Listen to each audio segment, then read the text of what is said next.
Wow, it's January 1st, 2020. Finally, the year we've been waiting for.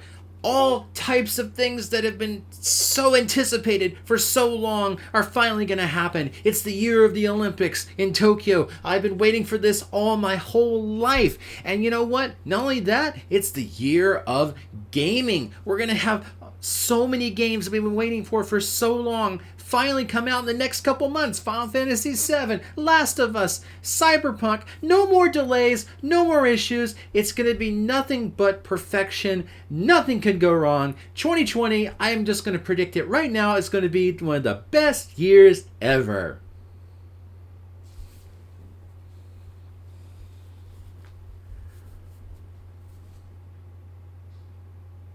Well, that didn't turn out as planned.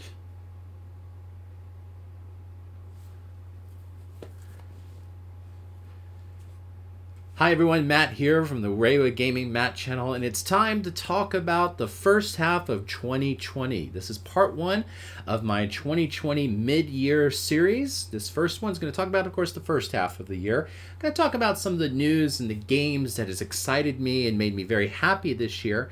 And we're going to talk about, in part two later on, a preview of what's to come in the next year. There's going to be a lot to talk about, and we're going to get started here today. I'm going to talk about mostly the games that excited me and also disappointed me in this first half of the year. But we'll also talk a little bit about the news, because this is a review of 2020, which has been, as you can see from the intro, one of the most frustrating years so far that we can say that we've ever experienced in our lifetimes. Obviously, with the situation with the virus and all the other things that have been happening around the world, it's been a crazy situation. But you know what? One of the things that's really helped has been video gaming. A lot of us have had to stay home. A lot of us have lost our jobs. I know that personally. I've lost my job. I've had to stay home because of the virus. I've had to stay home because of the job situation. So other than taking care of my family, I've had a lot of time to spend playing games, and it's a great bit of therapy. And so this first half of the year, there were actually a lot of games that I was able to get, thankfully, through some luck. And I've played through most of them, and I do have a lot that I want to talk about. But first, before we get into the games, let's talk about the stories of the year so far. And obviously, as I said before, the big story of this year has been this pandemic that has caused havoc across the world, horrible scenes of suffering with people, horrible situations where large numbers have died, large numbers have gained the disease. Just this week there was some major milestones in terms of numbers, which have just been horrifying to see. And as I record this podcast, we're nowhere near the end of this situation. Now, obviously, there are more important things than games when it comes to this, and hopefully we will be able to get through this sooner than later, but obviously a lot of people are worried that this is going to last a lot longer. But in terms of games, it has definitely had an effect, because as we have seen, a lot of people have had to stay home, and so a lot of work has been happening at home, and a lot of companies, both in America and Japan and Europe and all over the world, have had to take their video game development home with them. And what has that led to? Well, that's led to some difficulties getting games done on time, getting certain services running at the same speed in the same way that we expected, and that has caused some frustration, but understandable frustration by a lot of people. The biggest thing, of course, have been delays. There have been a lot of delays for games, some of it related to the virus, some of it not related to the virus. Some very huge ones. Particularly earlier in the year, we saw Final Fantasy VII get delayed a month. Final Fantasy VII Remake, I should say. And that, of course, was disappointing, but not as disappointing as Cyberpunk's delay, which was supposed to come out in April. It got delayed until September because they needed more time to work on it. And just in the last few weeks, it's gotten delayed again to November. It looks like November will be the day that it finally comes out, and the month it finally comes out. But there's still a little bit of worriness about that one. Hopefully, we won't have to wait so long for that. Not only that, we had the Last of Us 2 situation where that game was delayed and then delayed again because of the virus. And it actually, originally, when it was delayed for the virus situation, it was delayed to an indefinite time because no one was sure how they were going to be able to release the game due to the logistic issues that were going on around the world at the time. And at that same time, there was, of course, a big leak of information, big leak of spoilers regarding the game, which ended up causing a lot of fervor online with people who actually went and watched the spoilers. And especially with the release of the game recently, some of those spoilers or most of the spoilers were confirmed. There's been a real divisiveness regarding that game. We'll get to that a little later as I go back into reviewing my 2020. And also, if you want to see my points on Last of Us 2, how I felt, I have my own video for that you can see on my channel. Obviously, delays suck. They always suck, especially when game companies make announcements well in advance that there's a date that's going to come. I don't necessarily subscribe to the often commonly said quote from Shigeru Miyamoto that a delayed game will be better. I think it can be better. Delayed games tend to also be bad too, because you know what, if a game was delayed, that causes a lot of problems as it is. But in most of the cases we've seen so far, and I would say probably every case so far, the games that have been delayed that have been released in really good shape with very little problems. And that's something that's very important to see happen. We want to see games released in good shape. Unfortunately, this has also led to a lot of talk about the issue of crunch in the industry. There's been a lot of news stories about many of the major publishers doing some terrible things regarding crunch and abuse, and a lot of horrible stories that is going on in the industry. And hopefully that situation can be finally resolved. There's been a lot of pushback by the media and by actual people working in companies, especially in the last few weeks, over certain people that have been causing a lot of these problems. I don't think it's going to be solved overnight, but hopefully we will see some sort of future fixes with that. And the other major story that we've been following this first 6 months, of course, has been the situation regarding the beginnings of the unveiling of the next generation. Now, we already knew that was happening from last year when Microsoft started to unveil its Xbox Series X. And this year, it's been giving out more and more information every few weeks, culminating in its first big video a few weeks ago, or say maybe a month and a half ago, I believe. I can't remember how long it was, but it was a while back, where they announced the first gameplay for the Xbox Series X, and it was going to be a third-party showcase, and it was one of the most disappointing videos that Microsoft had ever done. They showed off a lot of games with trailers that were quite obviously not gameplay, or were made to look like gameplay, a lot of what's called bull shots, which was very frustrating for people that were looking forward to the event. And they had said it was going to be a third-party event, which is not surprising. They want to hold their first-party games until July and show them off then. But it was a very bold move for them to do this, and yet what they showed just didn't really excite a lot of people, and there has been sort of a real backlash about that one. And interesting enough, a few weeks later, Sony finally unveiled their PlayStation 5 with a huge event, a huge hour and 15-minute show, which showcased not only new first-party titles, but third-party titles, showed off some little tidbits about the system itself, a little bit of a peek at the OS, the user interface of the OS, and eventually showcasing the design of the PlayStation 5, which many people have both praised and ridiculed. There's been a lot of memes online about its strange shape as well as its size. It's a pretty big machine, apparently, from what we have seen of leaked pictures from manufacturing.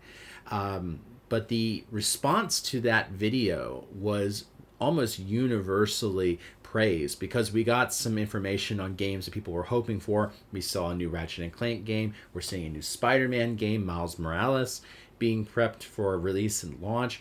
We got Demon Souls remastered, one of the best games that Sony's ever made on the PlayStation with From Software. But this time, Bluepoint will be doing the work, making sure to bring that game to the next generation. And they showed tons more stuff. They showed a lot of games that were very interesting. They showed a lot of stuff that was small, and you could, where people were like, "Why was that being shown?" But they really showed a real landscape of games that Microsoft didn't show in their first video. But to be fair, Microsoft said that they were only going to do third-party games.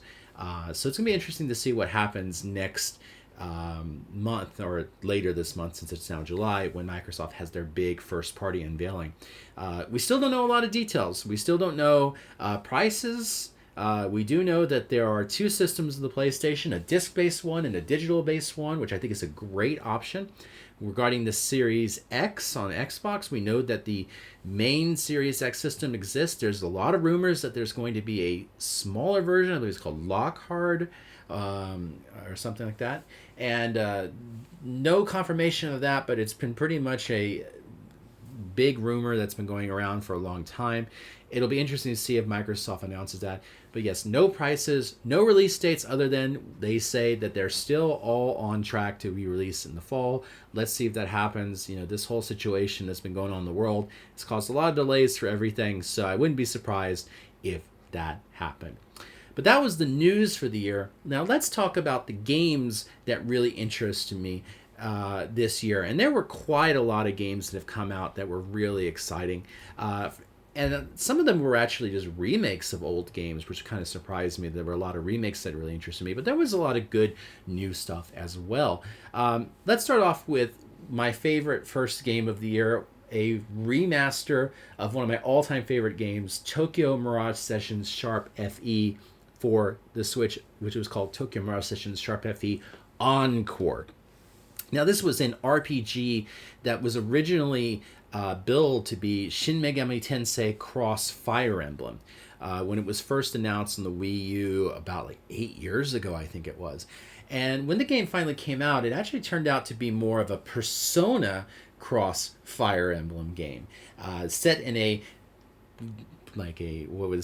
present day Tokyo, where you take the reign of characters who work in the pop idol world in Japan, who also happen to be able to fight off demons that are trying to take over people's souls in Tokyo. It was a really great RPG, really kind of lighthearted compared to some of the other games in the Megaten franchise, and it was a nice mix of Fire Emblem and Persona Megaten type gameplay from Atlas. This was a game that I just loved so much when it came out originally on the Wii U way back. I think it was in 2015, if I'm correct. Hopefully I am. It really resonated with me. So I was really happy to see that Nintendo gave this title a second chance, because when it came out, it really didn't do so well because it came out on the Wii U. Unfortunately, Nintendo made a very big blunder by releasing the game using the Western version of the game. So when this game came out in Japan, of course it was mimicking and copying the pop idol world, and that includes things like Gravia idols. And what a Gravia idol is sort of a glamorous girl idol, usually dresses in bikinis. There's a lot of bikini shoots, a lot of sexy poses, and that sometimes leads to also younger individuals in their teenage years that actually do these photo shoots. Very common, it's very normal, not many people think much about it. And the thing was that when the game was released in America, they made changes to a lot of those poses and a lot of those images, particularly the bikinis. They took out an entire segment that was mimicking hot tub TV shows which exist. And this angered a lot of people in the West because they wanted the original Japanese version. Well, when they announced the Switch version, unfortunately, they didn't tell anyone that it was going to be the Western version of the game. And everyone assumed, oh, well, it's got to be the Japanese one. I mean, they're going to release that in Japan for certain. And until people started noticing the Japanese trailer had the censored clothing in some of the scenes. And it got so much to the point that actually Nintendo had to apologize to Japanese gamers and offer refunds off of digital pre-orders, which was kind of a first for them. And unfortunately, the game did not sell as well as everyone hoped it would, which was a real big disappointment for me because I really wanted to see the game be a huge, huge success. And to make things even worse, there was supposed to be a concert for this game, the second concert for this game. It was supposed to be held this past Saturday as I was recording this. I actually got tickets to it. I won tickets to go see it. And of course, it's been delayed, not officially canceled. They don't want to cancel it yet, but it's been delayed. But with the way things are going, I don't know if we're ever going to get that. But I have to say right now, even though it is the censored version, Tokyo Mirage Sessions Sharp FE is a great game to play, and Encore is a great game to play, so everyone should try it out. Another game that came out around the same time was a game called Journey to a Savage Planet. This was a indie game that showed up on the PlayStation, but it's also, I think, on the Xbox and the Switch now, believe it or not. I was a little surprised by that. I think PC as well.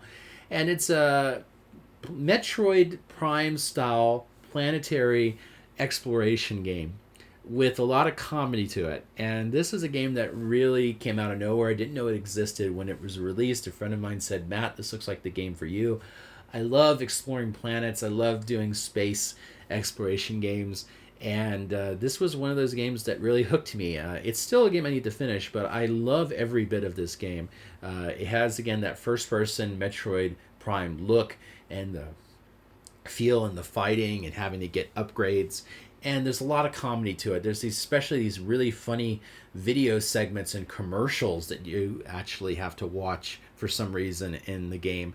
And they're just absolutely wacky and crazy.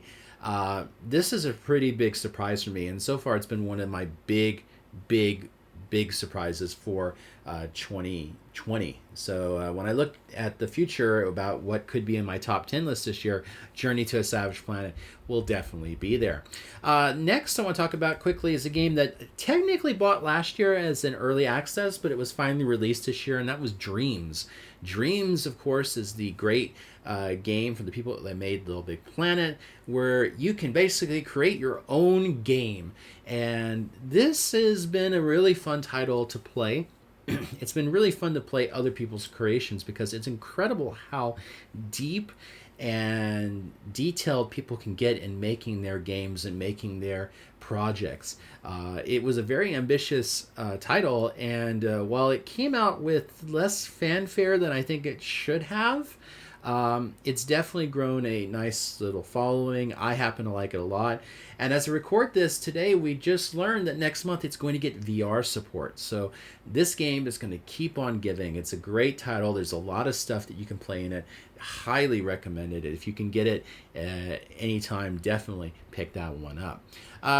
Let's keep talking about games that were downloadable games this year that were very interesting. One game that I really was glad to see come back is Doom 64. Now, of course, everyone was really excited about Doom Eternal, the sequel to the Doom game that came out a few years ago, but I was more excited for the fact that Doom 64, the game that had been forgotten in time from the Nintendo 64, was finally getting a re-release after years and years of being forgotten. Apparently there were issues with the rights because many companies had dealings with it.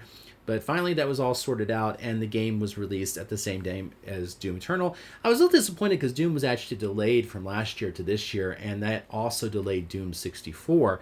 I felt like they should have released Doom 64 last year if it was ready. It's still the great game as it always was, obviously slightly upgraded to today's standards, but pretty much it looks and plays just like it did on the Nintendo 64.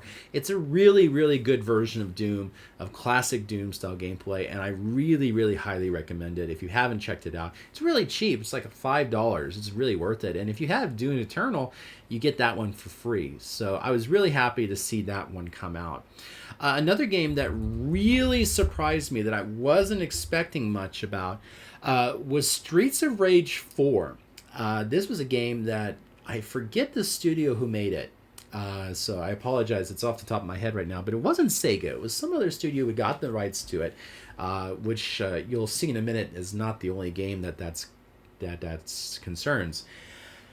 And this was a game that when you looked at the pictures, it had this beautiful I guess they say cell shaded, but it looked like animated look to it. It looked almost too good to be true.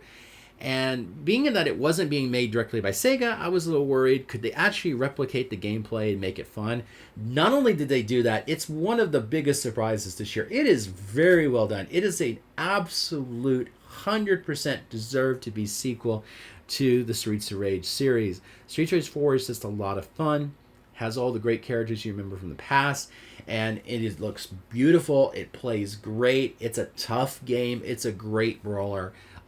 Absolutely a surprise for me. I did not expect this game to be as good as it was, but I'm very glad that Sega is giving other people a chance to make these games, because we're getting games that are part of the Sega legacy, getting new games in it, and they're doing fantastic, and I love that. And that leads me to the next game, which was another game that actually I was really looking forward to this year, and that was Panzer Dragoon Remake from Forever Entertainment. That game was released on the Switch, I believe in the end of March. Unfortunately, it was released in April in Japan. It was given a little bit of a later release, and there's some problems with that, which I'll come to. Again, a full-on remake of the original Panzer Dragoon with today's graphics, today's style. Again, I am a huge fan of Panzer Dragoon, one of my all-time favorite Sega Saturn games. Great shooter, wonderful world, wonderful aesthetics, wonderful gameplay, a great rail shooter in an incredibly detailed and wonderful sci-fi world. Now, when this game was released, however, there were some issues. There were issues with the shooting mechanics, particularly. They felt off compared to the original Sega Saturn version. And there was some things missing that apparently were added back on later in patches. For instance, there's a new remastered soundtrack. And there's also what would I say? There's like a new mode for 60 frames per second, which is really nice. And they apparently have been fixing the shooting mechanics as well. Unfortunately, I live in Japan, and most of these patches didn't come out in Japan. In fact, the latest patch, 1.3, came out last week after being delayed over a month. I want to say a year, but it's like over a month, apparently because they couldn't get it through Nintendo's quality control in time for some reason. Now, I'm going to say that probably it is due to the virus delaying games getting certified, getting patches certified. But it was real frustrating to see so many people getting all these patches around the world, and only us gamers in Japan did not. So that really was not very fun. But what can you do? All right. And lastly, I do want to talk about one game really briefly, because unfortunately I haven't played it enough. I bought it last week. I'm going to play it this week. It's called Death Come True. It is another downloadable game. This one from the new company with the creators and I believe the directors of Danganronpa involved. This is a live action full motion video game. It stars actually the actress, I can't remember her name off the top of my head, but she was in Kill Bill. She was the girl in the sailor outfit, that schoolgirl who is very deadly. And she's in this game. She's kind of disappeared off the face of the earth, it seems, but she still does a lot of work in Japanese television every now and then in dramas. So to see her in a video game is quite awesome. And from what I've played so far, it's mostly a choose your own adventure style type game, but the story is really interesting, and hopefully I can talk about that in the future. But that was one game that came out that really did excite me. Also, I forgot to mention that there was, of course, the update to Call of Duty Warzone. It is their version of a battle royale, 150 people on a gigantic map. I've only played a little bit of it. Not the biggest fan of Call of Duty, but I do like my battle royale when I can play. And they did a good job. It's pretty crazy. It's pretty hectic with so many players and such a big map to explore. Every time I played it, I really enjoyed it. So that was a good surprise to see happen that come out. Now I'm going to move into mostly games that came out on disc. And first of all, I'm going to go into some genres. First of all, let's talk about fighting games. There were a couple of fighting games that came out this year so far that have really interested me. One was Grand Blue Fantasy Versus. Grand Blue Fantasy is a fantastic and very popular mobile RPG game, a little bit of a gacha game in Japan, and there's been a push to make this series into a much more bigger series. in Japan with an anime series, and now console games. And this one was made by Arc System Works, the people who made the Dragon Ball Fighters game as well as the Guilty Gears games. And it's great. It's fantastic. It's a beautiful anime world brought to life in fighting style. It has a nice little RPG mode in it as well, with some story. It's a fun little game. It was supposed to be a game that was going to be at EVO this year, the fighting game tournament, but with EVO being delayed, or say canceled this year and been moved to online, apparently that game will not get its own tournament because the online code they used is not proper for what they want to do, which is sad because I wonder if this game will get the recognition to be on EVO next year, because it's a great game. It's a great fighting game. I had a lot of fun with that. And also recently I just picked up Mortal Kombat 11 Aftermath. Now Mortal Kombat 11 came out last year, but I didn't play it, didn't get it. And one of the reasons I did that was I knew there would be a lot of DLC. I would wait until the new version came out and play that. When Mortal Kombat 11 Aftermath came out, all the story, all the characters brought in. It's a fun game. I love Mortal Kombat. I've always been into the series. It's the ultra violence, the craziness, the wackiness of it all. There's something cool about having these special characters too, of RoboCop versus the Terminator. Again, I really love that a lot. It's a fun game. Unlike, say, a Street Fighter, which I also like, which is more serious, Mortal Kombat just feels like a lot of fun to play. So that's been a fun one for me as well. Let's go into now one other game before I go into the big genre of RPGs, and that is probably my biggest surprise this year, and that is Clubhouse Games 51 Worldwide Classics. This is a new game from Nintendo that is basically a sequel to a DS game that came out many years ago.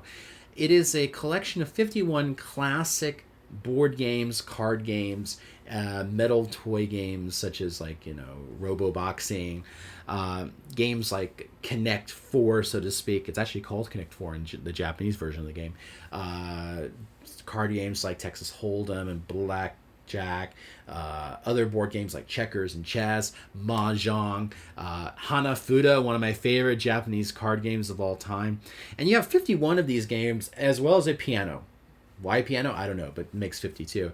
It's a great game that mimics playing board games and card games on a rainy day. And I have to be honest with you, I've been playing this game a lot, especially at night just before I go to bed. They're very fun, quick games. There are a lot of things to play, and also the fact that they teach you how to play these games. You can learn things that you might have had trouble with before. For instance, I always wanted to play backgammon. Always wanted to learn how to play it. Never could. Now I could with this game. So highly recommend. It's a very cheap game, and Nintendo did a really good job with it. There are some issues with it, but for the most part, I really like it. Now I'm going to get into 3 games, RPGs. All 3 of them I loved so much, and I'm so glad these games came out this year. I already talked about Tokyo Masters and Start FE. Let's first talk about Persona 5 Royal, which is a game I finally just started recently. This is the update to the original Persona 5, one of my all-time favorite RPGs. One of the best this generation, absolutely. This game is a expansion of the game, basically. It expands the entire game. Not only gives you a new character to interact with, it has new interactions with other characters you met in the original game. There's an expansion of the story. There's changes in how the gameplay has been done to make things much more simpler in terms of time management. Things are sped up a little bit, which is really nice. Also, because this is no longer a PS3, PS4 title, it's now a PS4 title on the Persona 5 Royal, the graphics have been brought up to speed. So far, really fun game. Glad to finally be able to play it. Hoping to play that some more in the future. I also have Persona 5 Scramble, which I have not played yet because I want to finish Royale first, which I'll get to. Xenoblade Definitive Edition. Again, another great game I love from the past. Love Xenoblade. I love the entire Xeno saga of games. I don't mean like Xenosaga. I do like Xenosaga, but I mean all the Xeno games that have ever been made. They're all different, of course. But Xenoblade, the original, was one of the ones I really, really, really, really loved. It was a great game on the Wii, but unfortunately, it was stuck on the Wii where it just didn't look as good. Well, the Switch version is the definitive version. It includes a lot of improvements in the graphics, brings it up to look more up to today's standards, although there are some issues with those graphics. They're not as great as they could be, which is disappointing. But this game is still there. The game's been refined a little bit, so it's fantastic. There's also a nice epilogue that's been added, about a 10-hour epilogue, so if you've played the game before, you can get something new with it. Again, this is great to see great games come back and finally be brought up to a definitive edition. I have no problem with games being re-released like a lot of people have, because I want to see games continue to survive and strive and be the best they can be. But without a doubt, the best RPG I've played this year, Final Fantasy VII Remake. And boy, oh boy, after almost 15 years of waiting, ever since that little teaser, little trailer that Square made to show off the power of the PlayStation 3, showing off an opening of Final Fantasy VII, people had wanted Final Fantasy VII Remake forever. And finally, we got the first part of it, of what is an undisclosed number of titles. And boy, did Square have some guts doing what they did with that game. That game is a very interesting game in terms of story. They made some interesting changes that many people were very divisive about. Some people were very angry that it's not a complete one-to-one remake of the original. Others were very excited because it means that there is this new world that they can explore of Final Fantasy VII.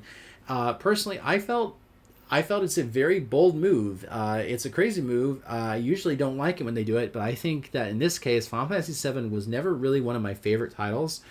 But Final Fantasy VII Remake really stood out. They took that game and really gave it the heart and soul that it really always should have had, brought it up to a level that is unbelievable. The detail, the world that's been created, and the story are all interesting. So it's great to see this game get some surprises to it. And the things that were completely remade one-to-one were fantastic. It's a great action RPG. I really love it. And I cannot wait for part 2. Whenever that comes out, hopefully not in 5-10 years. Hopefully it comes out a lot sooner than that. Now, unfortunately, I've left 2 more titles that I want to talk about. Final Fantasy VII Remake, one of the big titles of the year, no doubt. There are 2 other titles that people might say are the biggest titles, and they're the 2 titles that I have the biggest problems with. Number 1, The Last of Us Part 2. I've already talked about it in length in another video, so I'm not going to go into too much detail. I'll just say this. It is a great game in terms of gameplay, in terms of graphics, in terms of sound design, and in terms of music. But the story let me down, and some of the repetitive gameplay let me down. The lack of usages of, for instance, the rope let me down. And so I have a pretty negative feeling about this game still. And I don't think I'll be going back to it anytime soon. The ending of that game particularly left a bad taste in my mouth. The whole game really did. Just didn't really excite me.